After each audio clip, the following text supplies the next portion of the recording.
Welcome back, y'all, to another exciting episode of Fishin' Tales right here on Fishin' with the Bobber YouTube channel. And we are collabing again with LARPCOM. If you tuned in the last time, he was fishing down in Mexico for some big sail swordfish, something giant. And they had a blast down there doing that. And I think he's got another story for us tonight. To remind everyone, before I pass the mic to him and I get quiet, we are using this series to encourage y'all to take someone fishing so that they can have a fishing tale, a fishing story just like this. Because we know that once they get one fishing story, they're going to want to go out and get another one.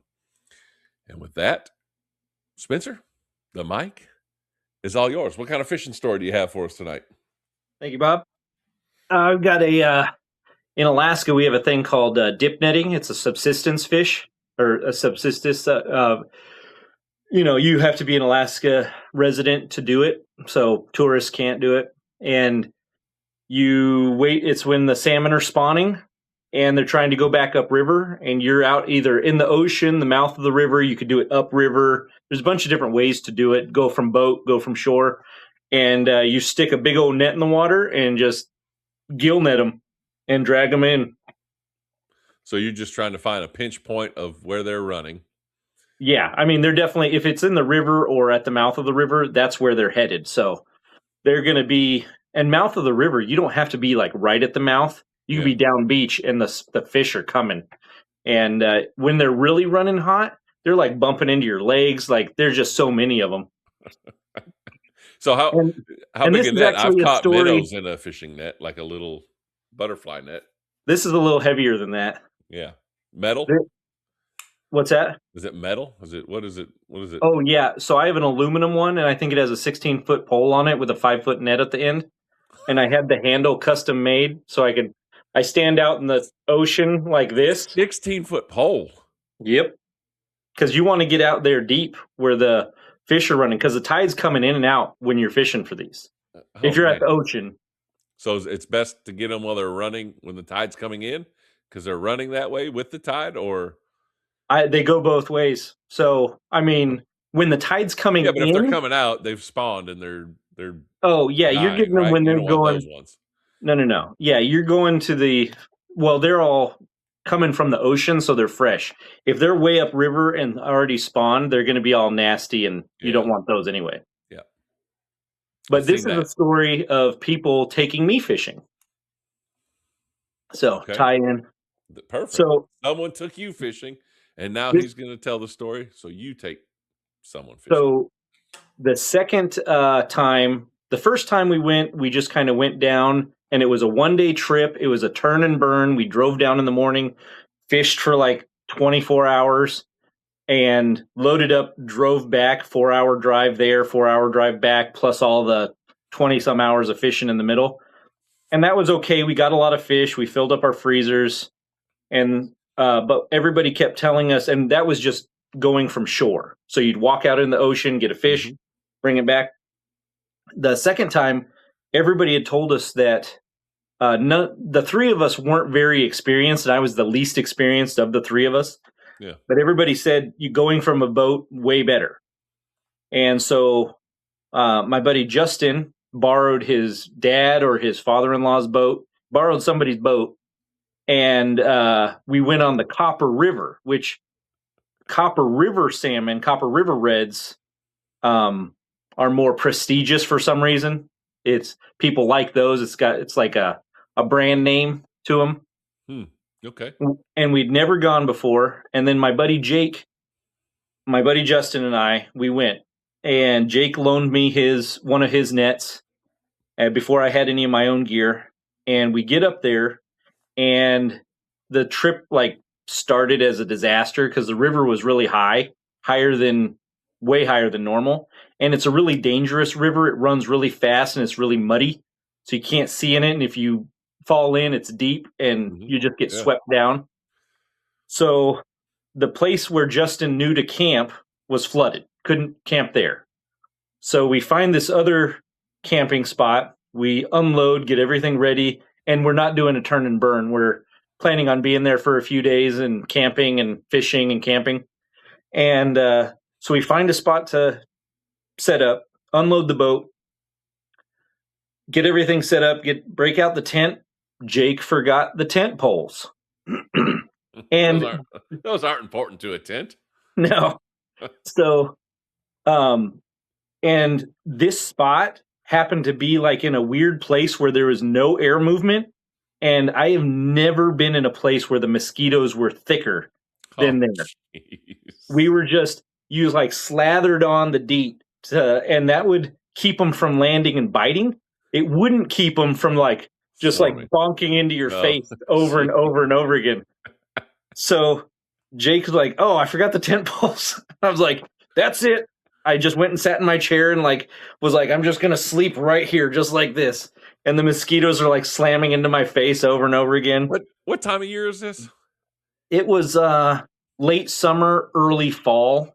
So August, September. Oh somewhere in there? no, that's not right. No, it's right in the middle of summer. The runs are like June. June. All right. So about that. And what's the temperatures? Because I'm pretty sure I would not be able to be camping.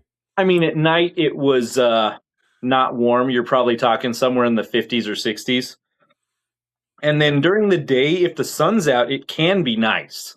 I mean, not like Texas nice, but maybe high 60s, low 70s. You Yeah. get like a bunch of sun. Mm-hmm. And so I kind of miserably doze off for a little bit, and they wake me up, and they had used some parachute cord to get the tent set up. We get inside, murder all the mosquitoes there, zip it up, actually get a little bit of sleep, get up early the next morning, get out on the boat. And here's where our ignorance really started to show. Oh no. We had never gone from a boat. We'd never seen anybody do it. Everybody said it was better. Yeah. So we had our nets set up for going from shore, and you don't do it the same from a boat. You don't want a 16-foot long pole hanging off your boat. What do you want? You want a short handle, and you just dunk it over the side. And when you get fish, Well, how deep of water are you in? I thought you said you wanted to reach it down there deep where the fish are. no. When you're going from shore, you want to go out further away from the shore. Oh, further away. Yeah. Okay. Because if there's other people fishing, being tall, I mean, you'd be really good at it. I'm not as tall as you, but I push out as far as I can and get my net out by itself so there's nobody else's net catching my fish next to me. So, and the other thing is whenever you're fishing from a boat, you want to go to a starting point and you want to head towards the mouth. Even if you're way back up in the country and you want to head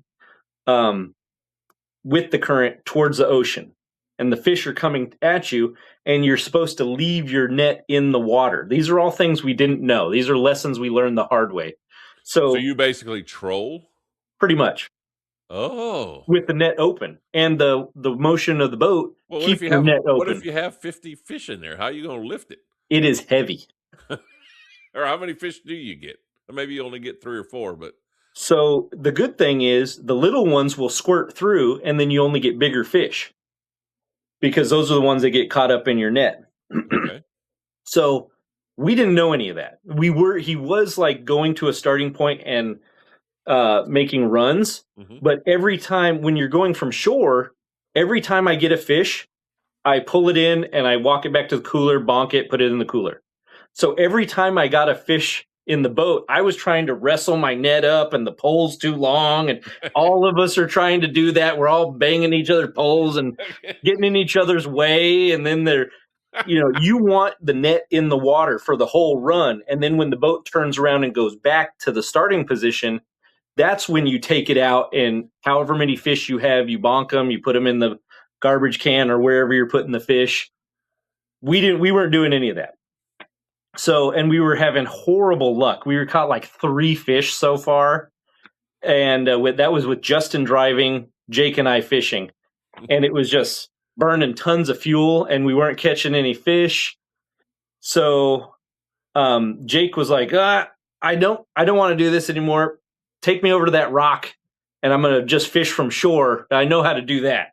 Yeah. And so we drop him off, And Justin and I, I'm like the futilely trying to do this the wrong way, just over and over again. Hmm. And I'm then we waiting think for I'm waiting for the grizzly bear to show up at the rock where he's fishing. no grizzly bear on this one yet, but Good. we think Jake. I was like, is Jake waving us over? Is he catching? So we went over there, and Justin's kind of like trying to keep the boat next to the rock, and Hmm. I use my uh, dip net, and I think this one had like a 4-foot hoop, um, and I put it down to kind of see how deep the water was, and then I was like, oh, it's about 2 feet deep. So I grabbed it on the side of the boat, and I just hopped over like I was hopping over a fence. Well, turns out I had put my net on a rock or something, and I jumped into a hole. And mind you, this river is fast and deep. And I was like, And there's a ooh, and boat with a running motor right there. yeah, and my feet are just kicking away, and I'm not touching ground. And Jake like takes his net over, and he comes running over real quick when he sees I'm in trouble, and he reaches down. He's like, Spencer, hand me my net.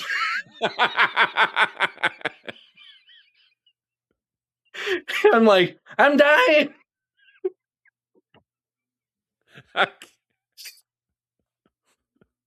So Spencer, I before you sink, give me my net. yeah. So Holy I stuff. It sounds like a good friend. I like this guy. yeah. Got his priorities straight. So he I don't die, I don't drown. And then we finally get back together, and we were like, all right, how many fish did you get? I'm like, we ended up catching like I think 5 fish total between all 3 of us in like 3 days. And it was awful. Mm. And then we How just big kind are redfish? of Like an average size? Are we talking a yeah, 3 pounds or 5 pounds, 10 pounds? I mean, you can get, I mean, 5 pounds, 5 to like 15 pounds is like kind of a good range of sizes. And Okay. those are kind of what I target, but you can get there's a bunch of different types of salmon.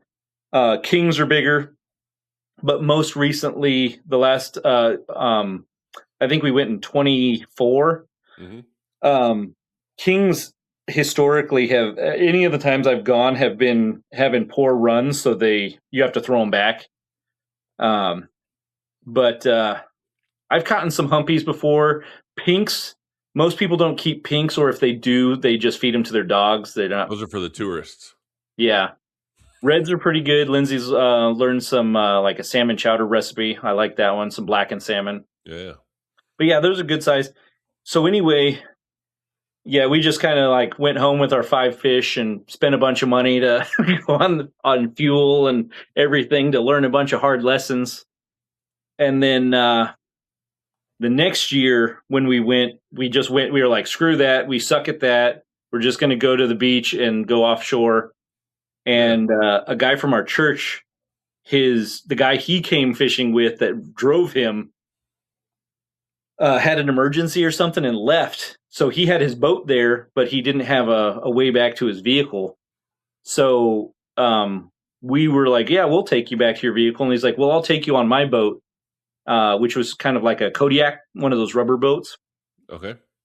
And he had it all set up. He could drive the boat and fish at the same time, which was miles better than we were doing. It wasn't his first rodeo, is what you're saying. No, and he had these things all rigged up. So instead of a big giant pole, you'd have like a short one. You'd have something to hold on to, and he had it rigged so you leverage it up out of the water because sometimes if you're doing it right, you can get multiple fish. Yeah. So he took us up, and it wasn't even one tide. We just did a handful of runs.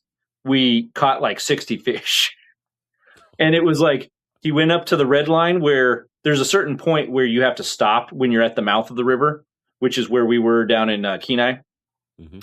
You get to the mark where you can't fish past this point, and he would go there, turn around, and start heading towards the mouth, and you leave it in the water, and the fish are swimming upstream, and they're hitting. You could feel them hitting, Okay. and then we get down there, And the most I ever pulled in that trip was 8 at a time. I pulled 8 out.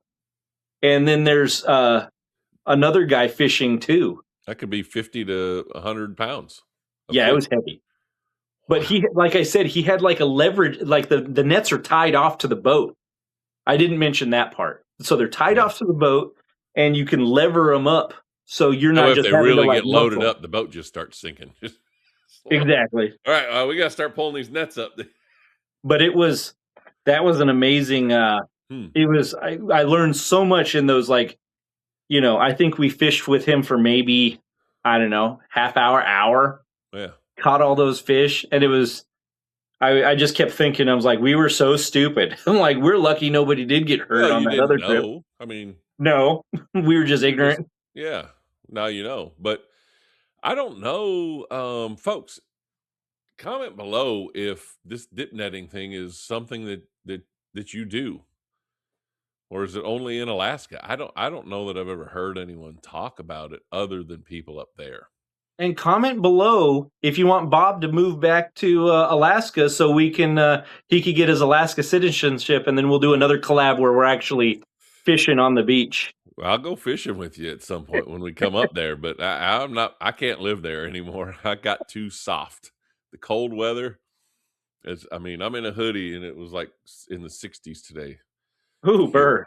I know, and It did yeah, warm up to 20 degrees here, so I was out in my shirt sleeves outside. yeah. No, I can't do that anymore. I probably could get used to it, but I don't want to. I like the Hey, warm weather. LARPCOM audience, notice I've got my camo on. Bob's got his camo on too. That's right. Tribute to LARPCOM. We messaged each other. Totally planned. And mine's fishing, and his is Bass Pro, which is fishing too. So kind of like we're twins, Yeah, but we married twins. Actually, we did. crazy. Spencer, appreciate it. That's a fun story. I'm sure dip netting is a blast, bringing in 5, 6, 7, 8 fish at a time. Although it seems like a lot of work to me, especially if you're walking out to neck high in the water in the river to get your net out there. But It is. It is a lot of work. that's yeah. So yeah, that I don't know. Oh, and so the most I've ever caught going from shore where you're grinding it out is 3 in the net at one time, which is I have to walk further because in the boat you're just right there and you just dump them in the boat. Right. Hmm. And they're in Alaska, so you do have. I brought it up, but you do have to watch out for grizzly bears. Yes, you do. Um, Got to stay strapped. yeah, yes, for sure. You always carry whenever you go fishing, right? Pocket knife at least. You're just gonna wrestle them I got a mountain pair of lions. I got a pair of snips so I can change my lure. Got your rape whistle. Help! Mountain lions getting me. Yeah, no, my fishing is in the neighborhood pond, so we don't have issues like that. Just the kids riding their dirt bikes and all that kind of stuff. You got to watch out for. Do you have gators in there in Texas, or you have In saltwater Texas, crocodiles? yes, but not up here. We don't. But like Southeast Texas has a lot. Nice. Sounds like you're getting a call. So we will thank LARPCom for joining us. And folks, go over to his YouTube and get on there. He is 3 months new to the YouTube, and he is growing, and it's a lot of fun. And you'll catch some videos over there as well. But thank you for coming on again and sharing another story, because you know, telling these stories is going to get someone to go fishing. Now, if you want to try dip netting, Spencer said you have to be an Alaskan resident. Do not just go out and think you're going to go fishing somewhere with a dip net. It might not be legal in any other state. I don't know. So you have to check your local regs before you head out there. But thank you for sharing that. I am pretty sure that Just like you, when you go out and get a fishing story, Spencer didn't have anything else on his mind as he jumped off that boat other than getting that fish in. His buddy was worried about his net, but that's funny. But now, take someone fishing, take a kid fishing. I guarantee they will get out there and have another story. We appreciate it. We'll see you next time, y'all. See ya.